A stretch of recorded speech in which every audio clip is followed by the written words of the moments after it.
Bismillahirrahmanirrahim. Assalamualaikum warahmatullahi wabarakatuh. Selamat datang di channel kami, saluran yang menyajikan informasi dan inspirasi seputar sejarah Islam. Pada video kali ini, kita akan membahas tentang siapa Hamas serta apa tujuannya. Pasca serangan kelompok Hamas terhadap Israel pada hari Sabtu tanggal 7 Oktober tahun 2023, serangan itu setidaknya menewaskan lebih dari 1.000 orang di Israel, serta ratusan orang lainnya diculik. Akibat dari serangan itu, kemudian direspon oleh serangan balasan yang berlebihan oleh militer Israel. Narasi tentang Hamas kembali mencuat ke permukaan. Konfrontasi militer antara Hamas dan Israel bukanlah hal yang baru. Hamas telah berperang beberapa kali dengan Israel sejak tahun terbentuknya Hamas. Lantas, apa itu Hamas? Tanpa basa-basi, langsung saja mari kita mulai.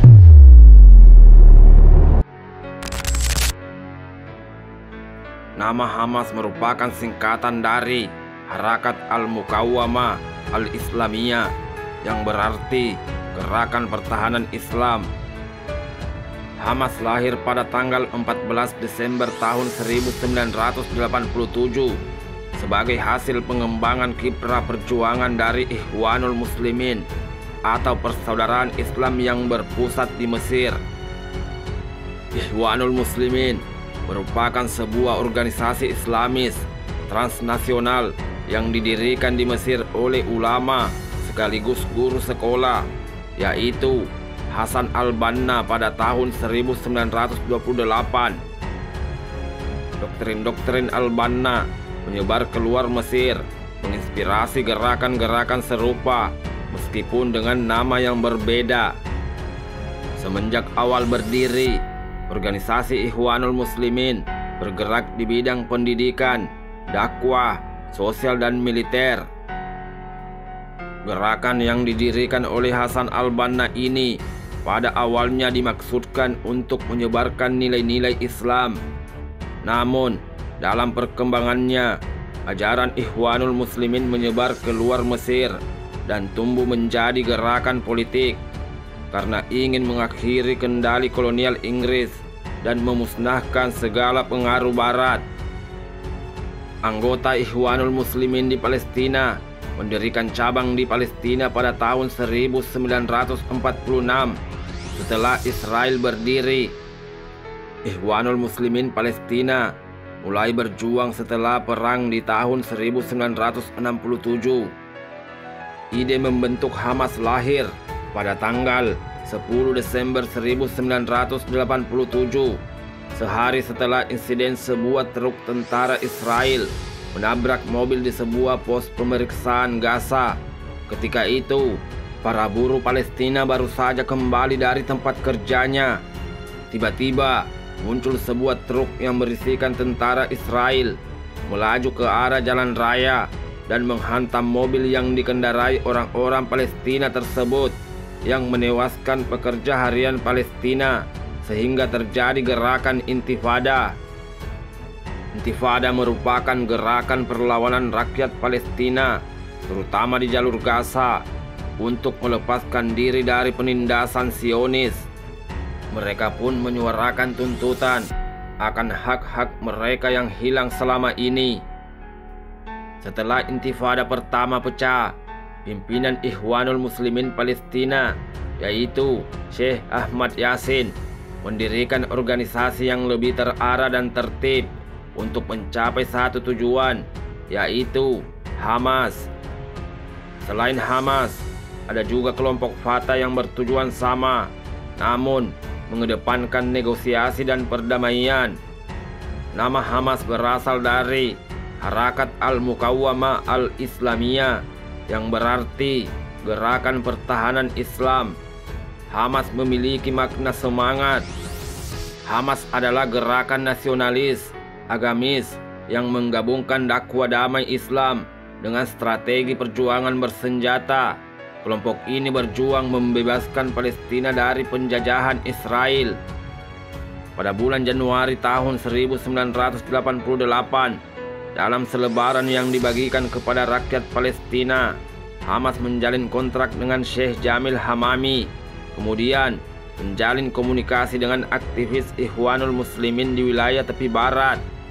Hamas juga berkolaborasi dengan Ikhwanul Muslimin yang ada di Jordan dan juga di negara Arab lainnya. Dari jaringan itulah bantuan kerjasama dan dana di luar Palestina mengalir untuk mendukung protes Palestina.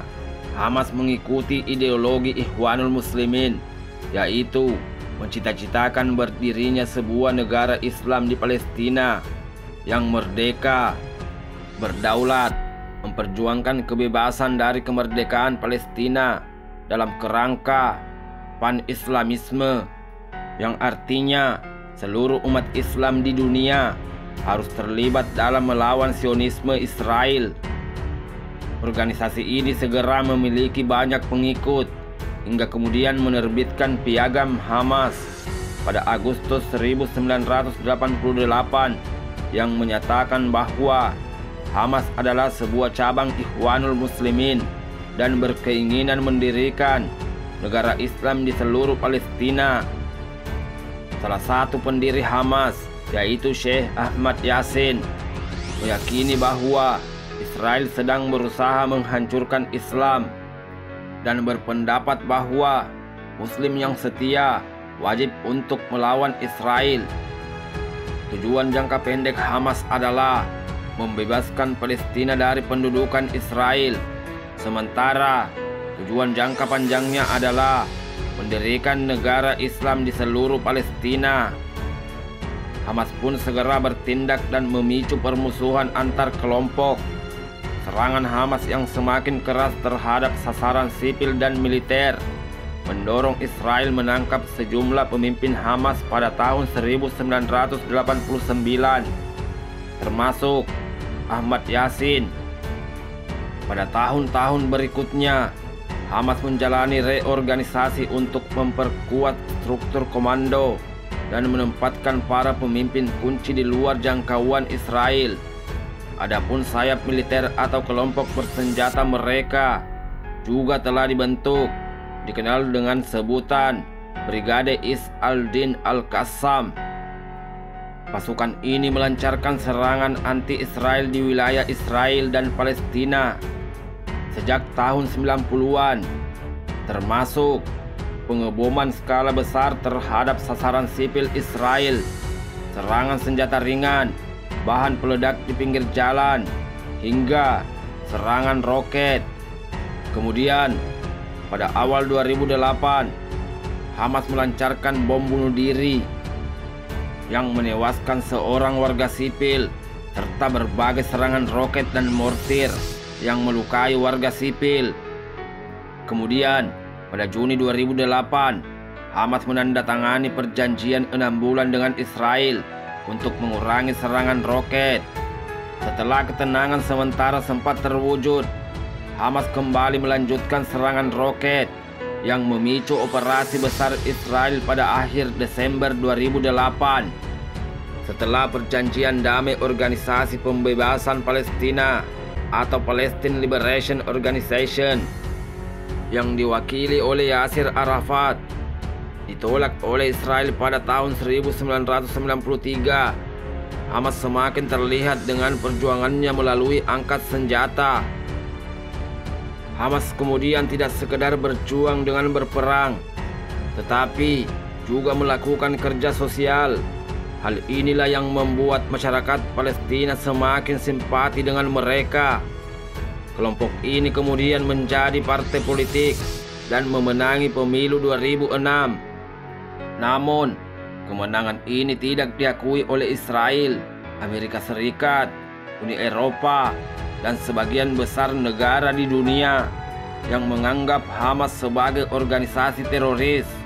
Namun, berbeda halnya dengan Korea Utara, melalui presidennya yaitu Kim Jong-un, secara terang-terangan mendukung Palestina dan Hamas dan mengutuk Israel dan para tentara Zionisnya.